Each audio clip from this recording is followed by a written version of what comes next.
Today we're talking to Dr. Ron Kuecker, loving husband of Dianne and the beloved father of Scott, Tom, and Dan. Ron has called Windom and Cottonwood County his home for over 55 years. A true gentleman and scholar with a fun, outgoing personality, Dr. Kuecker has served our community in numerous settings, including as an accomplished veterinarian, a committed county councilman and school board member, and a thoughtful and thought-provoking columnist. Well-liked and respected by everyone he encounters, Ron is much more than a great guy. He's a good man. Welcome, Dr. Kuecker, and thank you for your many years of great service to our community. And of course, thanks, Dad, for all you've done leading our family. I appreciate you taking time today to share your journey, the many interesting roads you've traveled during your short 80-plus years on this earth. Although you've spent most of your time in Minnesota, is the rumor true that you really did start your life way down south of the border? Yes. In Iowa? Yes, I was born in Iowa, West Bend, Iowa, and I was born on a farm. Literally, I was born in the farmhouse. The doctor and nurse came out to attend to the delivery, and this is what you got. Now, Dad, that was back in the 1940s, September of 1940, if my memory serves me right. Correct. And you were in northern Iowa in West Bend. Tell us a little bit about what you remember about growing up on the farm and your experiences there, a little bit about your family, and then maybe how you transitioned from there to Minnesota. I can do that. I can't remember the first 5 years, but I've tried to determine in my life, when do you start remembering? And I remember kindergarten quite well. So somewhere around the 4th to 5th year of life, I started remembering, and I can remember some of it better than others. But the doctor in West Bend, like I said, delivered us on the farm. I was the last of our four siblings to be born outside the hospital or clinic. Dr. Givens, and I don't know why I remember his name, but he delivered my brother Gerald, 2 years younger than me, in town in West Bend, in a couple of rooms that he had off the side from his doctor's office. So that's been a big change when you think about today's deliveries. But I was born, to give you a sense of time, I was born just before the November blizzard. They call it the Armistice Day blizzard and Veterans Day, whatever term you might use. It's changed over the years, but that's when I was born, and also before Pearl Harbor. So that gives you a sense of the time era that I was living in. And I grew up a farm kid, no doubt about it. And our school, West Bend High School, was about 3 miles away from our farm. And I was born about a mile from the Des Moines River. So I really haven't gotten very far in life, have I? I'm back close to the Des Moines River here in Windom. But life was good back then, and it still is, Dan. Well, literally, maybe not that far up the river, but figuratively, obviously, you've come very far from those days in the early 40s, pre-World War II. You've had quite the adventure. So we just want to explore your roads a little bit that you've taken. I'll just quickly summarize kind of what I have see as your road factually, and I kind of look at it as maybe a big triangle from that northern part of Iowa and West Bend up through Hadley and Slayton, where you moved to and spend the rest of your teenage years. And then you went a little farther west to Brookings for undergraduate pre-vet studies. And then when you left there, you went to the U of M for your vet school. So that would have been when you were 21 years old. So it would have been the early 60s. You would have moved up to the Twin Cities and finished vet school, maybe late 50s, no, early 60s. You finished vet school, met my mom, your bride, and eventually made the trek down to Windom in the mid 60s. So maybe we just kind of explore that journey a little bit, taking that triangle or that circle from Iowa to Hadley, a farm in Hadley. Well, I'd be glad to do that, Dan, and you highlighted it just about perfectly, but I'll try and fill in the details. Excuse me. It was, we lived in West Bend till 1952, and then we moved from the farm in Palo Alto County to a farm in Murray County. And that farm was located partway between Slayton and Hadley. For example, our mailing address was Hadley, and my high school and school was Slayton. I remember quite well that move because we moved everything lock, stock, and barrel from one farm to the other. And the only thing we went to Minnesota without was our team of horses. And my dad had kept them probably 8-10 years beyond when he used them. He loved them so much from the time they spent working around the farm. But tractors were here, and they were here to stay, even if all we had was a little B John Deere. But we loaded them on trucks, the household, all the farm equipment, and hauled them. And our final trip was our household stuff. Plus, and we didn't have enough room in the car for everybody and everything. So as children, we each took a dog with us. And so the truck ride from West Bend, Iowa to Murray County, we had dogs also. I don't believe we brought any cats, but I don't know for sure. So my dad moved might be interesting because Iowa land got so expensive. And his landlords in Iowa, and he was only a renter, wanted to sell the farm. And the price they had on that farm was $375 an acre. And the price we paid for probably better land in Murray County, Minnesota, was $206. So my dad made a decision that was pretty obvious to him, moved to a better farm for less money, and it worked out. You were 12 years old at the time. You said 52 was the move. Yep. What's that like for a preteen, soon-to-be teenager? I assume you had some extended family in northern Iowa that you had to say goodbye to, some friends that you got to know quite well. You had 2 sisters and a brother that moved with you, but tell us about what a move was like, if we remember, even though it's just not that far up the Des Moines River Valley, but it's still a pretty significant event for a 12-year-old. Well, it was, but I'll tell you right up front that it was tougher on my sisters. I was in 6th grade, and we moved in March when I was in 6th grade. So I did leave friends, I did leave familiar relatives and so forth. But the Kuecker family, my dad and his uncles, all eventually left West Bend. And but my sisters were in 8th grade and 10th grade. So the move socially was more difficult for them. They were in high school and middle school, but they made it just fine. I guess it's just like my mother said one time, I think she said it to son Tom, when he asked her how she did during the Depression and how tough was it, and he said, I don't remember it any different than anything else. He said, you just live with it and respond to it and do the best you can. So that's what we did. And we had a very nice farm, and we had all our pets in a better home. And on top of it, we had inside plumbing. Prior to that, we had an outdoor toilet. And so, go ahead. So in addition to the price per acre incentive of moving to Minnesota, you had the additional incentive of knowing that you were going to have indoor plumbing, and I'm sure bathtub, that your 2 sisters were very happy with that. Yeah.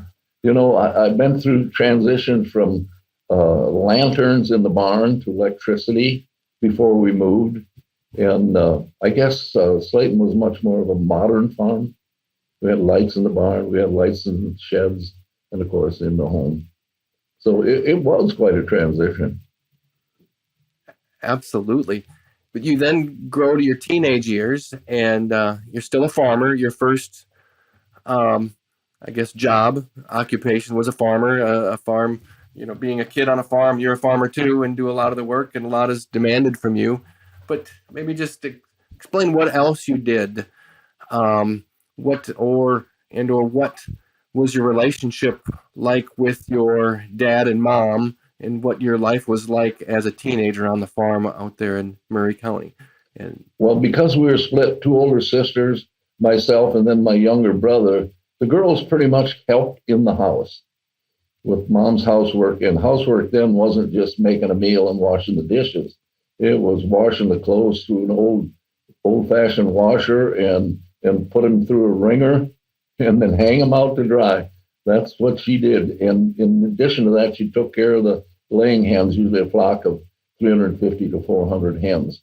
Brother and I, we did physical labor. We handled bales, we shoveled grain, we got silage down from the silo. It wasn't just push a button and have the silo unloader dump it down. We had to crawl up the silo on an inside chute, crawl into the silo in the dead of winter, chop it free of freezing, and then pitch it down. And then once down, we had to take it out to the feeder. So there's a lot of physical work. We didn't have a barn cleaner. We cleaned the barn with an old-fashioned fork. But my dad was really good. He kept everything bedded really well. He was a great animal husbandry guy. You don't hardly hear that term anymore. And it was a different era, and we've changed, and I don't think we'll ever go back, sadly. I feel bad. Small farm was a good place to raise animals and a good place to raise kids. From then, in my teenager years, you asked about that. I like to say I grew up with a shotgun in one hand and a baseball bat in the other hand, and my dad let me participate in baseball because his whole family was baseball players, and so he went along with that. He didn't let me play many other sports. He was busy working. He didn't have time to drive me back and forth, and there was no late school bus. So we got to play baseball. We played high school ball. We played Legion ball, and we played town team ball in the little town of Hadley, which had a long history of good baseball. They went to the state tournaments several times, I believe, as far back as the 20s. I'm not certain on that, but I think it went back that far. And so then I grew up enjoying hunting, a little bit of fishing, and lots of baseball. when did you kind of make when in your mind did you start thinking about a career in veterinary medicine? Well, there were a couple of things that I can remember specifically that formed my life. Number one, I was a pretty good student in high school. I got mostly B's and A's without working very hard.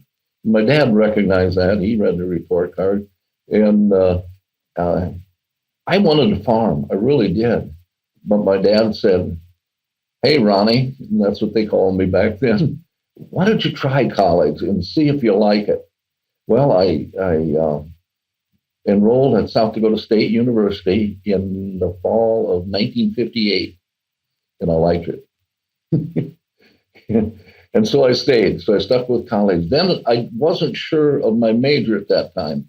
Then I ran into at a basketball game in Pipestone. It's funny how you remember these things, but it was at a basketball game, and our VOAG instructor, vocational agricultural instructor, and our FFA advisor mentioned to me, "Why don't you try to get into vet school?"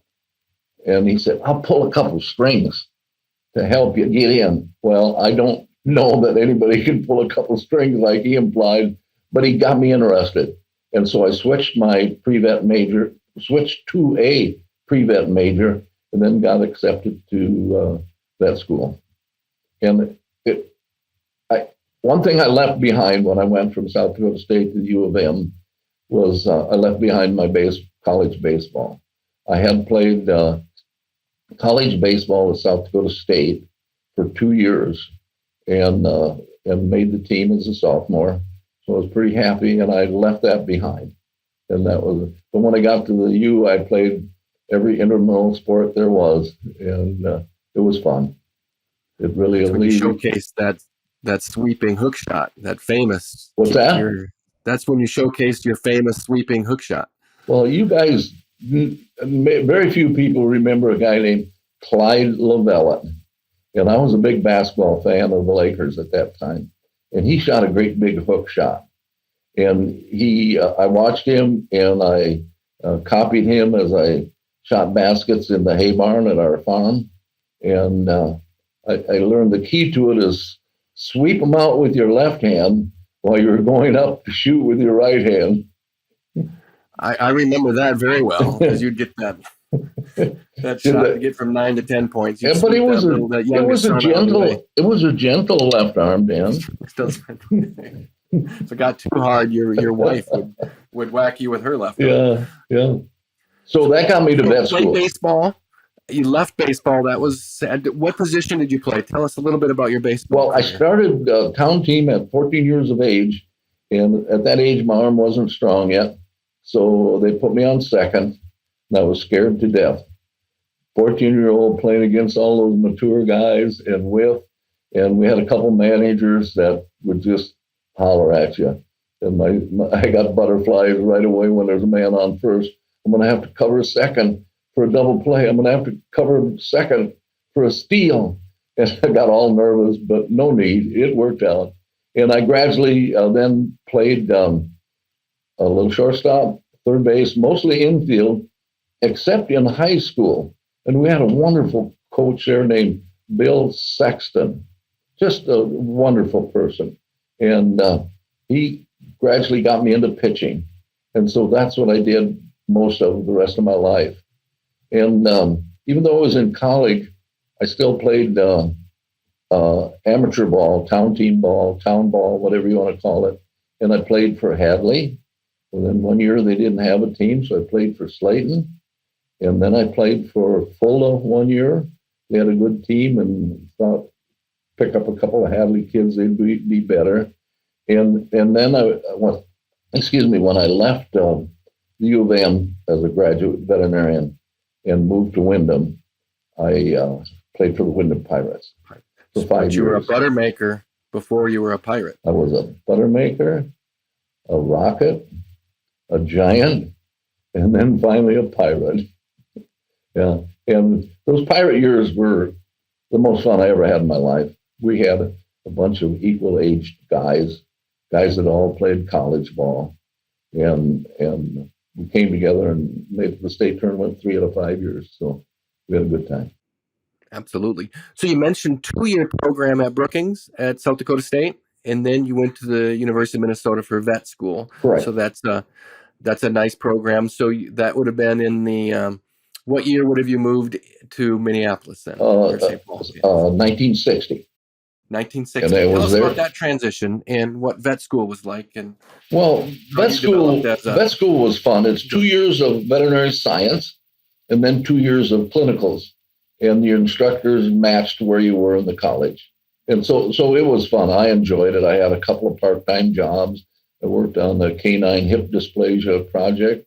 And then I worked on a burrow project, they call it, where we were irradiating burrows, brains, just because radioactive thing was big back then with the bombs and so forth. So my part-time jobs were fun. But I think that really helped me through school, and it didn't help my grades any, but it kept me sane, was intramural sports. We had good intramural football. We had good intramural basketball. And then we didn't have baseball in St. Paul campus where I was, but I was asked to go over and pitch for a team called the Amigo Club, and a bunch of better guys you couldn't find. And I pitched for them for 4 years, and we won 4 years. So made a lot of good decisions during your life at that point, turning 22, 23 years old. At what point did you make the best decision when you started courting Dianne Marie Powell? Yeah. Well, that's what life's about, making decisions. And fortunately, I made some good ones. And as you mentioned, getting hooked up with your mom, Dianne, was one of the great ones. And she was a nurse at Abbott Northwestern, which they were combined at the time for nurses' school. And I met her probably, my last year or two in vet school, and then proposed to her, and we got married in April of 1965, 1 year after my graduation. And at that time, I was practicing in a small animal practice in Roseville.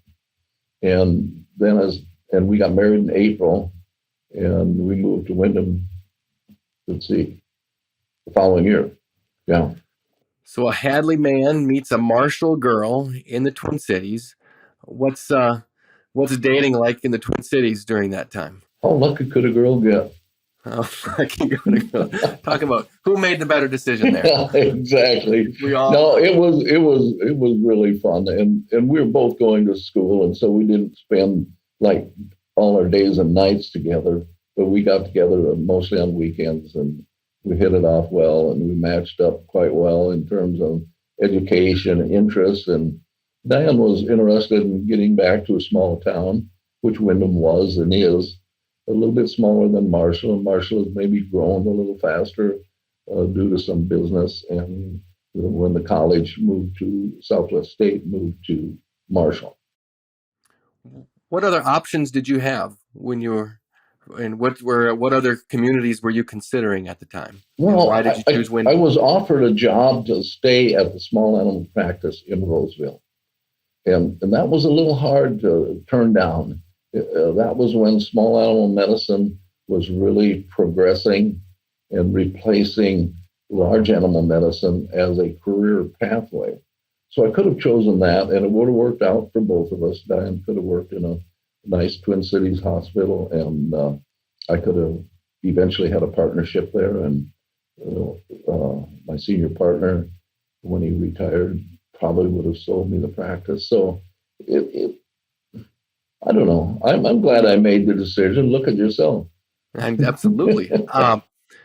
Any conversations with your mom and dad during that time? And did your dad encourage you one way or the other? Or I had pretty much your roots? Checked out on being a son.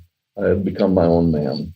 Mm-hmm. And so I made those decisions all by myself. And then as Dianne and I got closer, we made those decisions together. And she was perfectly fine with coming to Windom, put her closer to her family in Marshall, and we could start our own life in Windom. So I just did a quick look what happened in this year in history. And so the year 1965, you moved back to Windom. Correct. Joe Namath signed with the Jets a record contract for $427,000 over 3 years. Did the veterinarians in the practice in Windom offer you anything close to that? Does the term 1% mean anything to you? Because that's probably what it was.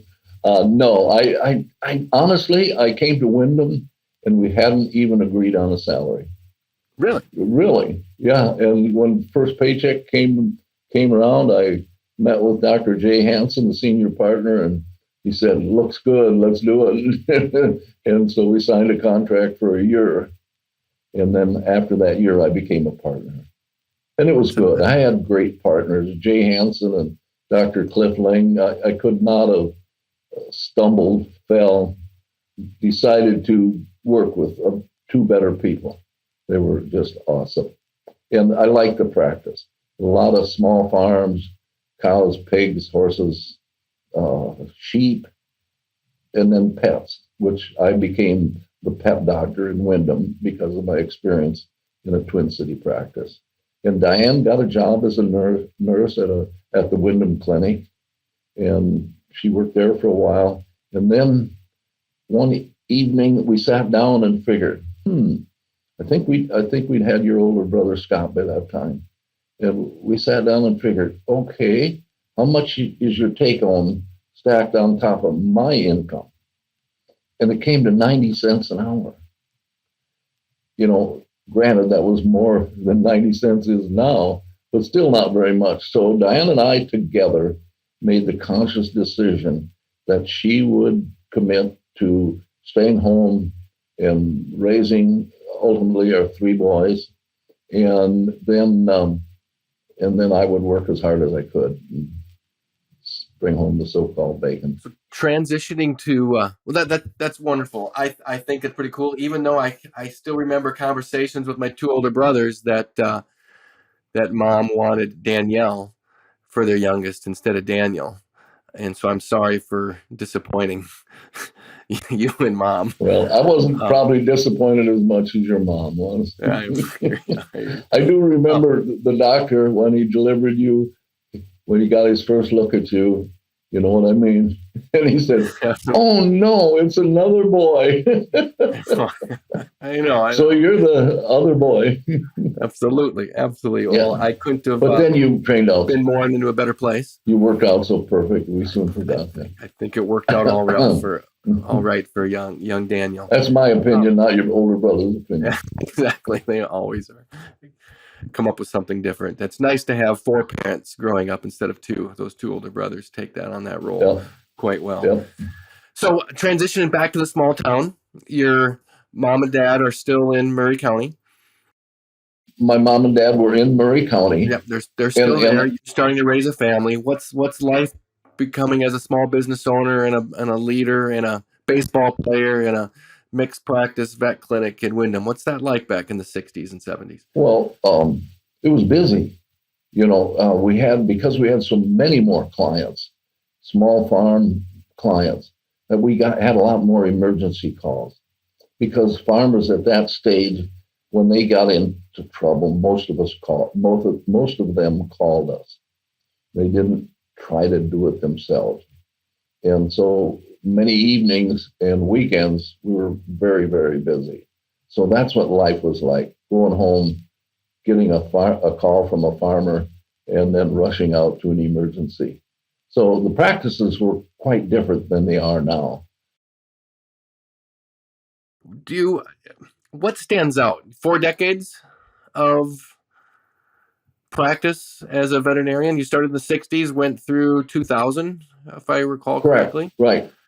So 60s, 70s, 80s, 90s. So in 5 decades, but essentially 35 plus years of practice. What stands out during that time? Oh, you mean individual cases or just a trend or what?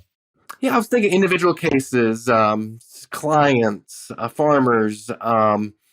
Your role as a veterinarian.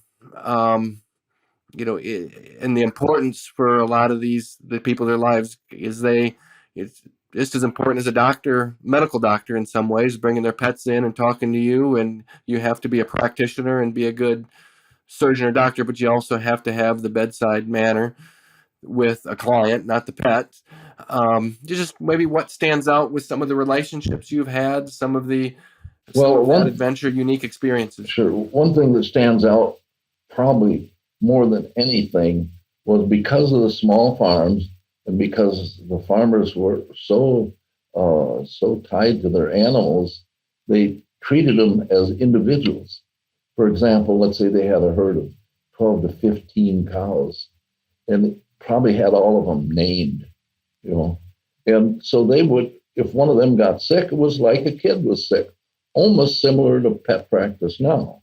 Dogs and cats are becoming such an important part. So the transition from farm animal to pets was quite sizable. And I remember many farmers just being worried to death that their cow had trouble calving and they might lose the calf and lose the cow. So we had to go out in the middle of the night quite frequently to deliver. Another emergency was a condition called milk fever in cows. And it wasn't really a fever. Their blood calcium would drop to a dangerous level after they had the calf. And then the first milk was so loaded with calcium in the colostrum that they would start milking, the calf would nurse them dry, and their blood calcium would drop. That was an extreme emergency. We had to get out there in a matter of a couple hours. So we treated it very seriously, and we could cure it easily with a IV infusion of calcium. So I remember you had to always keep that CB radio close.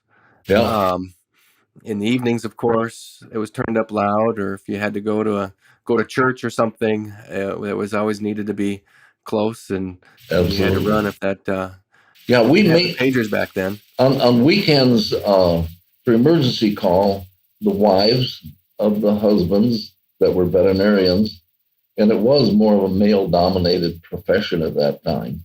The wife would answer the phone at home, and then she would talk to us on a radio that we moved from house to house, and we were always recognized by the big whip antenna that That's right. carried our FM radio. So That's right. that was kind of a badge of honor for us. We liked it as well as the people enjoyed seeing us go whizzing up and down the roads. But Pull that down before you drive into the garage. absolutely, yeah, absolutely. Yeah, I remember there was a certain, I don't remember what year it was with me, but it was a badge of honor and trust when we had, as the kids, the ability to answer phones at night. I remember you had to explain everything, and we would try it, and then we didn't screw up, and so we got to do it again. That's one of those times maybe we want to actually screw up so we wouldn't have to be tied down and do it anymore. Well, you had to earn it, as the advertisement once said, and you had to be trusted, and you were, and if not, you'd soon be figured out, because the farmer that was calling in wouldn't let you get by with much. He would want to know what was happening, and that was thought just came to me, and that was what was so great about your mom, Dianne, is she had the personality. The farmer could call up and be really worried and really serious, and before long, she would have them smiling and laughing and feeling good. By the time I got to the farm, they'd say, "Oh, really enjoyed talking to your wife." Yeah, so that was good. Yeah, and then they'd start asking her questions, medical questions, and her favorite answer would be, "I'm the veterinarian's wife, not the veterinarian," and she used that pretty frequently. But she was good that way, and all the wives were. Yeah, Absolutely. That's smart. Although she probably could have answered a lot of those questions. She was a smart cookie. Oh, you're saying a nurse is just as smart as a veterinarian? Is that what you're saying? Much smarter. Much smarter. Maybe. Well, she outsmarted you, so. That's very true. Yeah. So what animals did you like working on the best? Well, I think probably pigs and pets, and I didn't mind the others. I never didn't want to treat a certain species of animal, but I always called myself the best at pigs and pets. And that's when pigs were raised in small flocks of 100 to 400.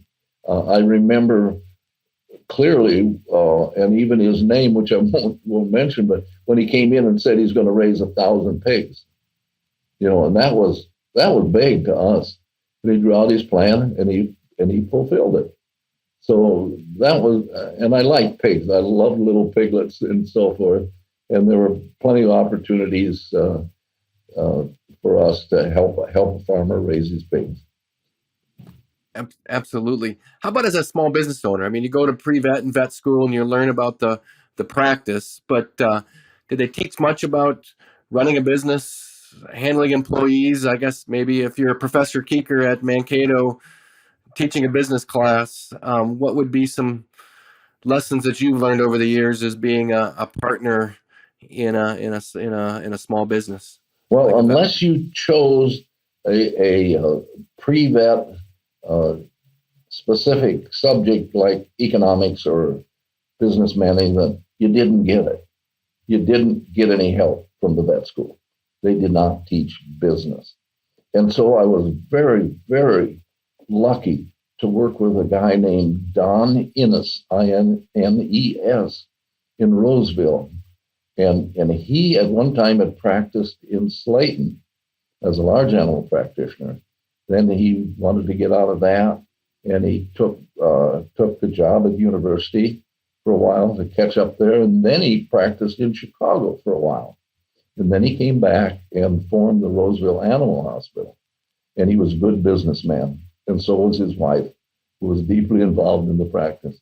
But then I went to work for him for my first year. And I didn't really do hands-on business management, but just observing what they did and why they did it. and how they recorded their income and how they paid their taxes and so forth. And I learned a lot there. Then I came to Windom, and Jay Hansen and Cliff Lane really helped me with the business end of things. They gave me jobs of responsibility in the business after 2 years working there and becoming a partner. So mostly on the job training, Dan.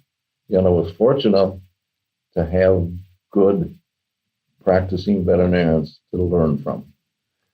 Well, that's a truism through the years. The best education is the on-the-job practical. Well, it is. Sooner or later, you got to do it. Got to do it, or you won't be able to. Yeah. And some people can't. Yeah. And some people now, veterinary medicine has become like human medicine. You don't have much to do with the business management of the practice. You earlier mentioned delivering calves as part of your practice. I remember at some point, it's probably later in your career, you had a role at the state fair, rolling out the Miracle of Life exhibit. Yeah. Tell us a little bit about that.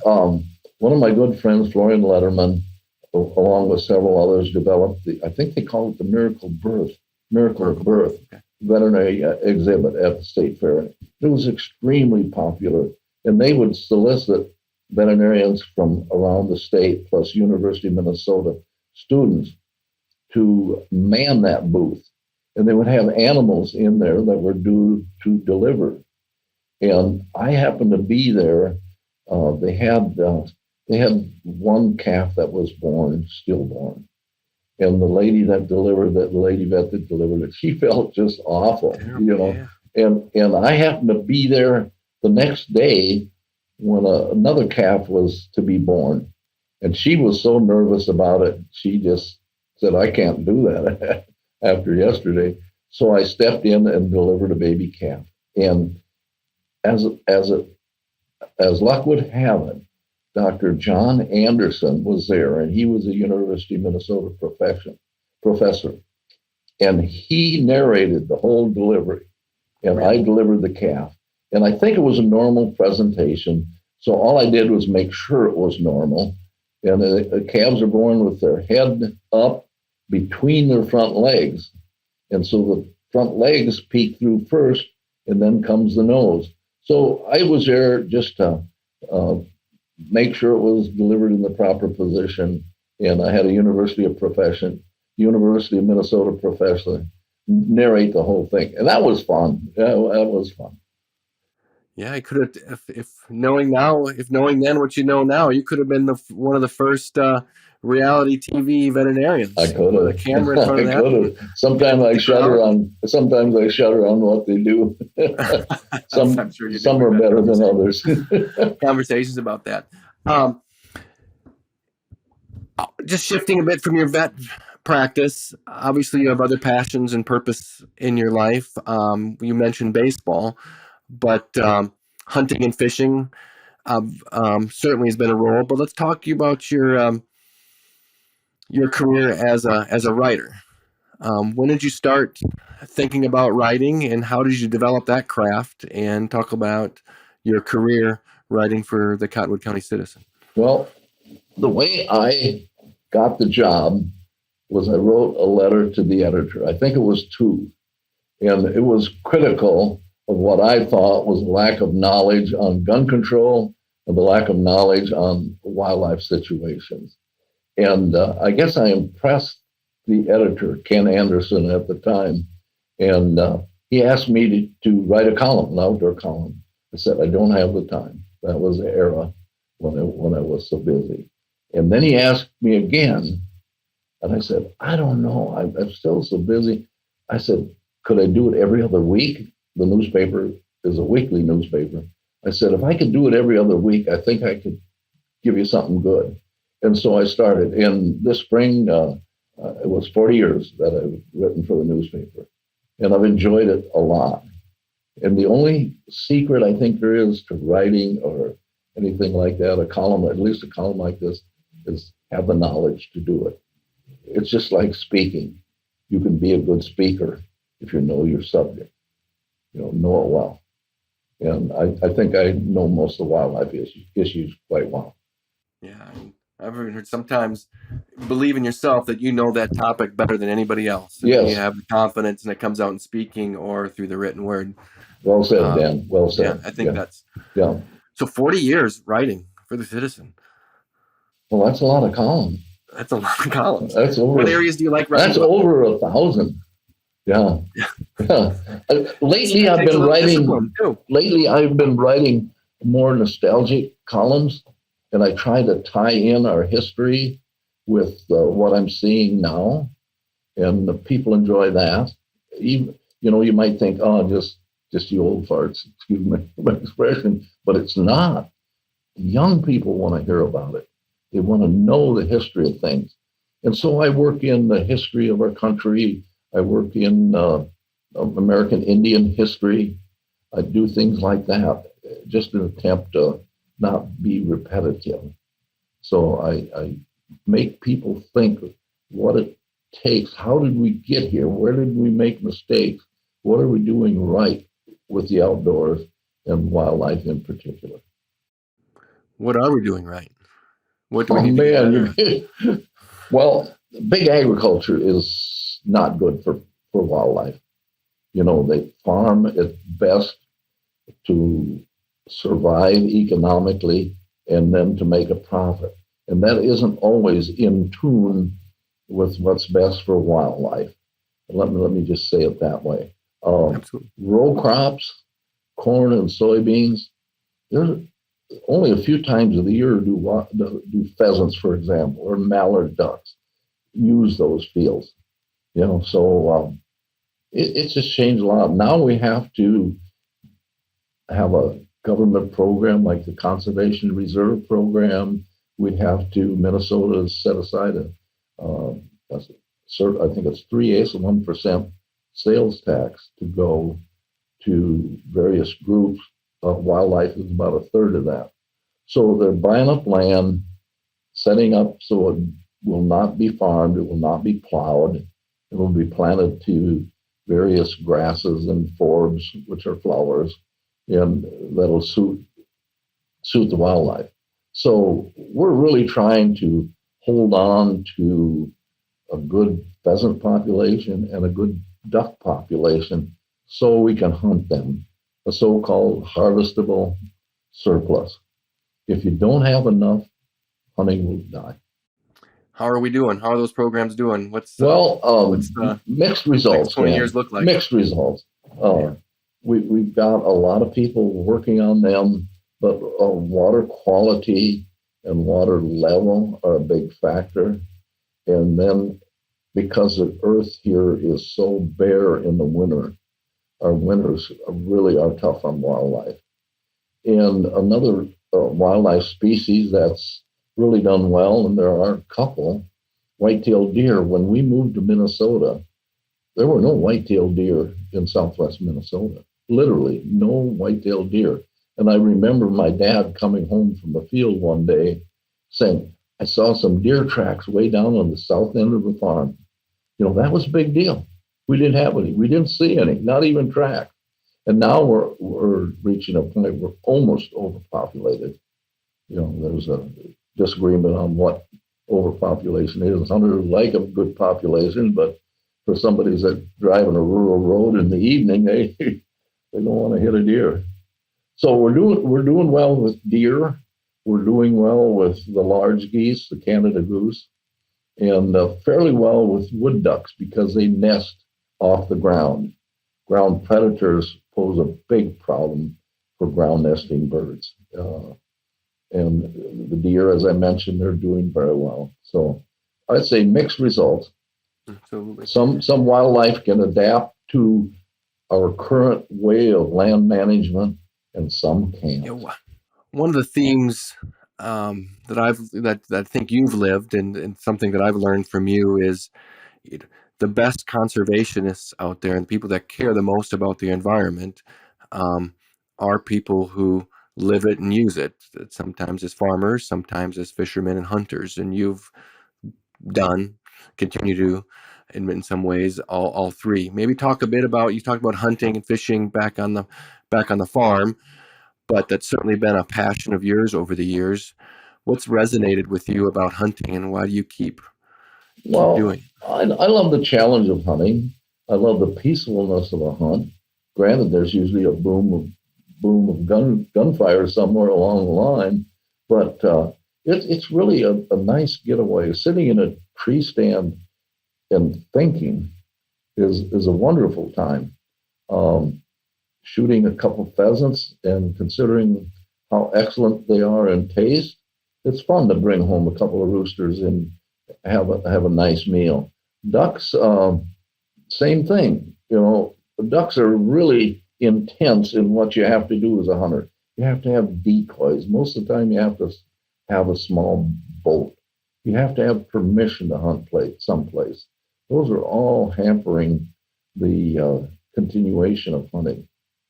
And that's why we're trying to set aside land. And I say we, that would be state, federal, and farm programs that are geared towards helping wildlife. You've gone on a few hunting trips over your life as a hunter.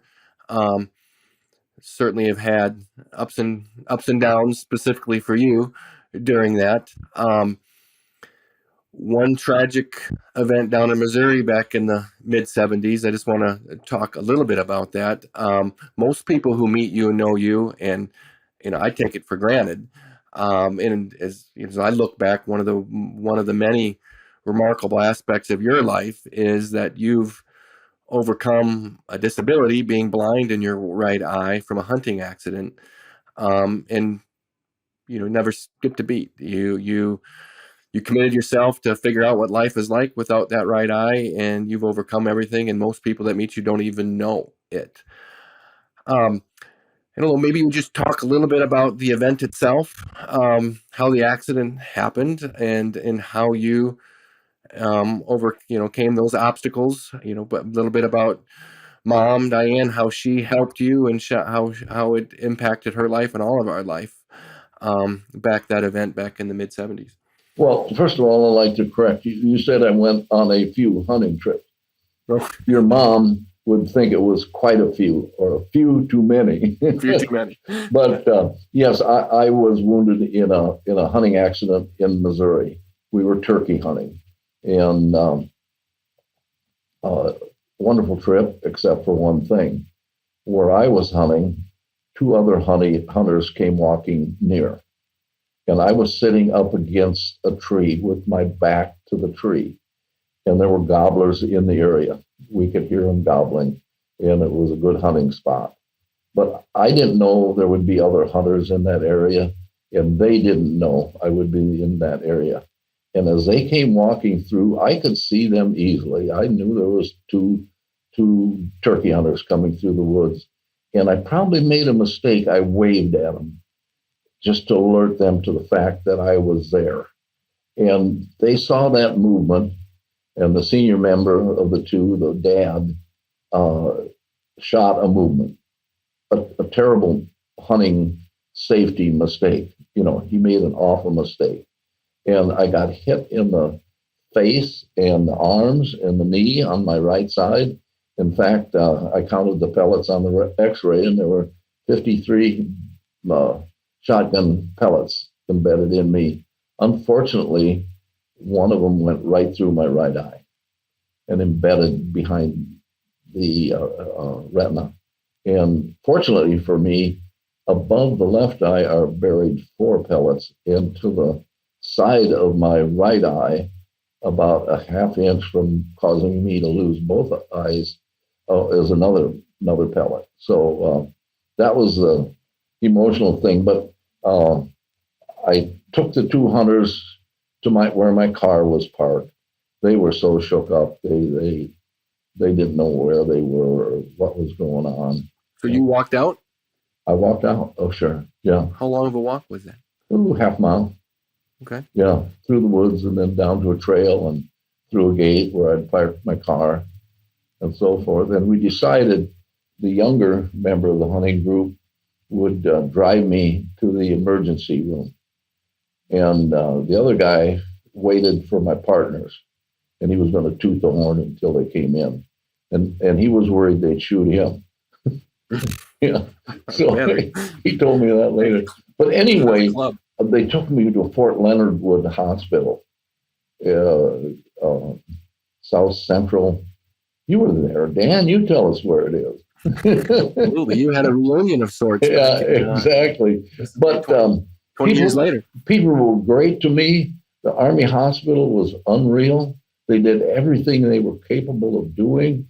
In fact, the colonel that was senior officer at the hospital, he would come in and tease me about being a veterinarian all the time and so forth. But unfortunately, the BB had damaged my cornea. It had damaged my lens. It had gone through my retina and caused a lot of bleeding. And Dr. Highmarsh, and I remember her name, don't ask me why I remember. I guess it was a traumatic period for me, and she was wonderful. And she and two other ophthalmologists were on staff there. So I did land in a pretty good place, but they could only do so much. They got me prepared for flight home, and then I went to university, and they tried to replace the retina, and they couldn't. And so then after, I think, a couple months, I realized my eye was gone. Yeah, and I probably shed a few tears and got a few extra hugs from my registered nurse wife, but we just faced it and said that this is what we got. This is what we'll go with. And so I went back to work after 4 months. And then later that fall, I wanted to return to hunting and knew that I would need to switch to shooting left-handed, because that's just, you got to have a dominant eye, and that was now my only eye. And so I started with the little BB gun. I might have even used your old Red Ryder, Dan. I started shooting BB gun, and then I went to a 22, and then I went to a shotgun. And the good part of it was I got to experience my first pheasant, my first duck, my first deer over again. So that's the way I looked at it. And work, I was nervous if I would be able to do surgery. And I found out after a few of those that I could handle them just fine. I remember you practicing suturing all over the house. What's that? I think I remember you practicing with the stitches all over the house. Well, I'm sure with that perception, not having the two eyes, those little ties is hard. Well, one thing is sure, that as you get older, like I am, I'm not old, I'm older, and is you can't be sued for malpractice anymore. So I have to admit, I stitched up every one of my boys at one time or more. I think you got one in the back of your head. Back of my head right here. Oh man, I came home and Dianne had you sitting in the tub because you were bleeding all over, and she had asked you, Dan, do you want me to take you to the clinic? You want your dad to come home for a couple? I want my daddy to come home and put the stitches in. So I did, and it healed afterwards perfectly. I started barking.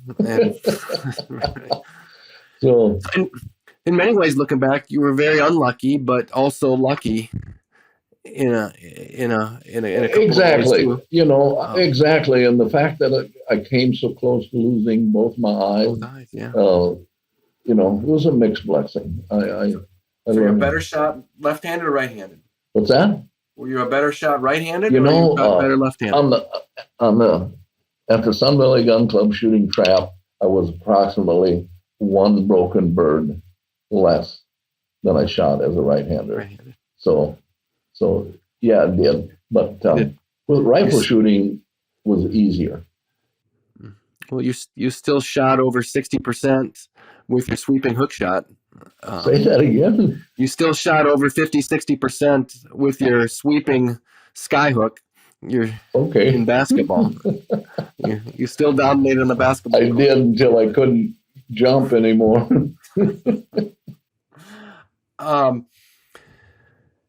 Athletics important. We talked about that a little bit. What are some lessons that you've learned from athletics through the years?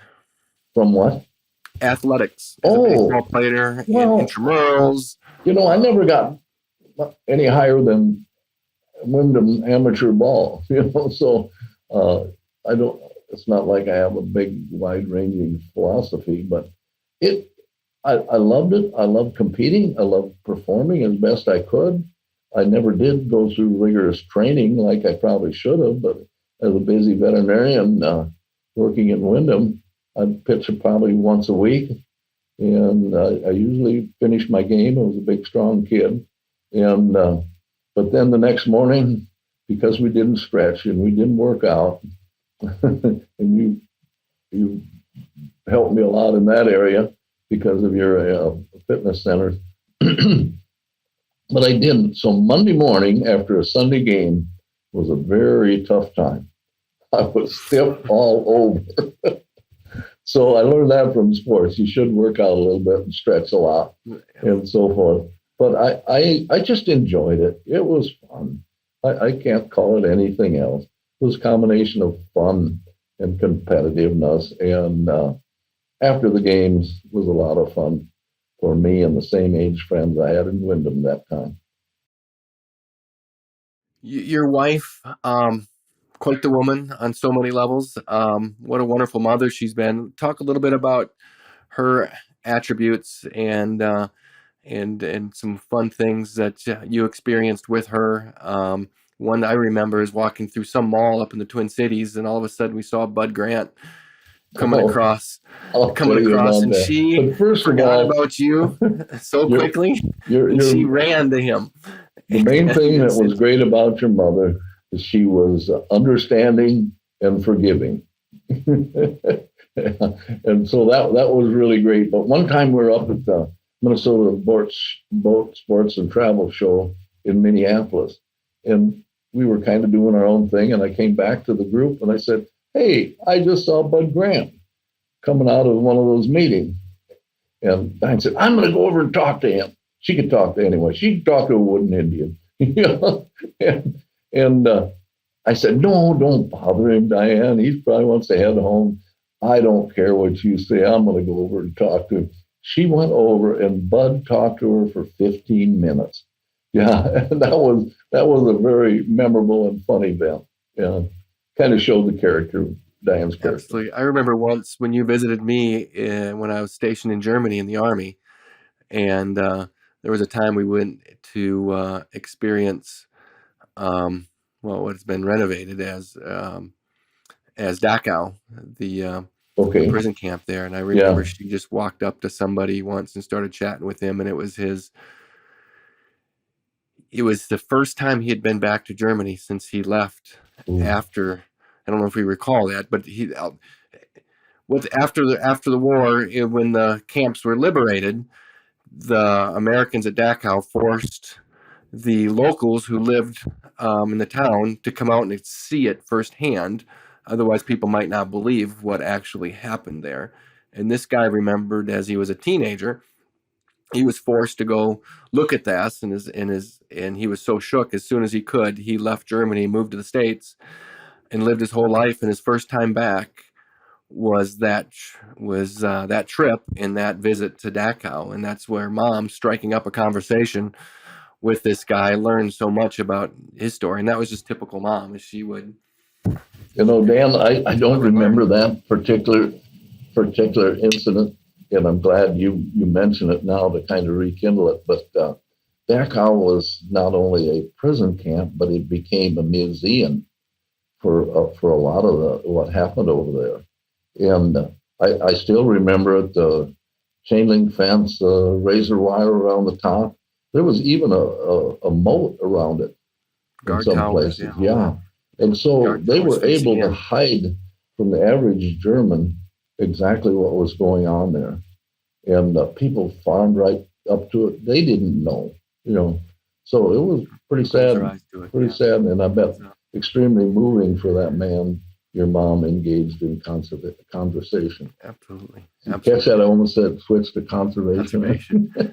Well, certainly gave a lot up as a career. She did. And, but certainly I think was, rewarded, and certainly had a satisfying life that she had, such a rich personality, so smart, so caring on so many levels. You said we can just chat a little bit about the last 10, 12 years her life and your life. Obviously blessed in so many ways, but these times have been difficult as Mom experienced life, and we all have experienced life with her being diagnosed with Alzheimer's dementia. Um, Certainly a cruel disease on many levels. I don't know, would you be willing to, well, you said you would you just chat a little bit about what that's like as a caregiver, what the initial stages were like, and kind of how you evolved, and maybe some lessons you've learned and advice you'd maybe have to other people experiencing Well, I something don't mind similar. commenting on a little bit. I can't go too long because it does bother me to this day. But probably 8, 10 years ago, Diane started having trouble with her memory, and it comes on so gradual. It's hard for even a person close to someone with dementia to detect it. But after a while, you look real closely and you can see the memory loss, and you can see for example, one of the things I've really noticed on Diane was she was such a good cook, and she couldn't cook anymore. She couldn't read recipes. She couldn't organize it. She just gradually quit cooking. And I took over that role, but she would always clear the table and grab the dishes. She knew she could handle that. Yeah. And I'm sure Diane knew what was going on probably long before I did. So it's been a tough road, Dan. It was 4, 5, 6 years at home, probably 6 at least, before we admitted her to a memory care or dementia care, whatever you choose to call it, home in Marshall, which was her hometown, which is the home of her son Scott, your older brother, and his family. She also had a brother and sister living there.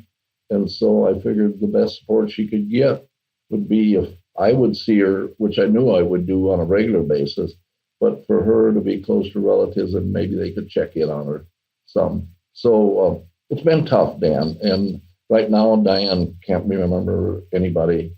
She can't put anything together. She cannot carry on a conversation. It's just a gradual loss of your mind. Yeah, which is the way it was described in my youth. Well, he lost his mind. And it's just that simple, Yeah.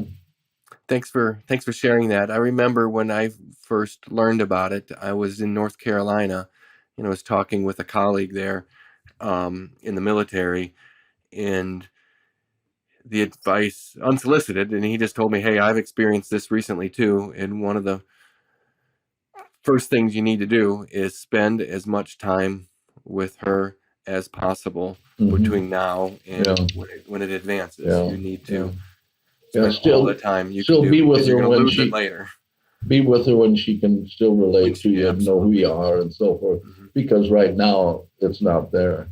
Unfortunately, it's not there. One thing I just like. Any advice you'd maybe have for somebody who has a loved one, a father, son, or spouse who's going through? Because the cause of dementia in general, Alzheimer's in particular, is still unknown. It's hard to give advice. I think recognition is important, and there are medicines they are using, but the medicines essentially aren't very effective. And it's hard to prevent something if you don't know what the cause is. But, so I can't say, well, recognize it early, get her on treatment. Well, that's not really there. So your comment about being with them as much as possible when they're still functional regarding their mind is good. After that, Diane can't remember when anybody's been visiting her, but that doesn't mean we shouldn't still visit her, but it's the memory is not there. So the only advice I have is you kind of hit on it. Spend time with them, keep them in the home as long as you can, but then pretty soon safety becomes a problem. And gosh, we had some encounters that really scared me regarding safety. And I remember discussing with you and your 2 brothers and Diane's family, and they all agreed that the best thing we could do was admit her to specialty care. Yeah, I think back you may not know this, but every couple of months I'll be thinking about it, and I'll bring up the Glenn Campbell song, and I'm forgetting the title right now, but it's something like "I'm Not Gonna Miss You," it's something like that. But it's from him, as he was experiencing Alzheimer's, and kind of explaining that at a certain point when this advances, he's not going to have the cognitive ability to miss you all, and kind of trying to make it easier for others, knowing that this is at some point the psychological impact is tougher on everybody else too, and it just puts me in tears every time. Well, I think Glenn Campbell helped a lot of people because of his openness and his family's openness and so forth. And Ronald Reagan, President Reagan, was another person that that had to leave society and spend his latter years in essentially being alone. So well, you've no doubt have had a lot of experiences in your short 7-8 decades on this world, this being one. And I know you're a thinker, and you like to give advice at times, and sometimes unsolicited to a child. But what are some, as you look back over since the 40s and 50s and where we are now, what are your thoughts on how and how your life went? What are some good stories, some interesting lessons or little quotes or quips that you've come up with over the years? I remember you just said one the other day.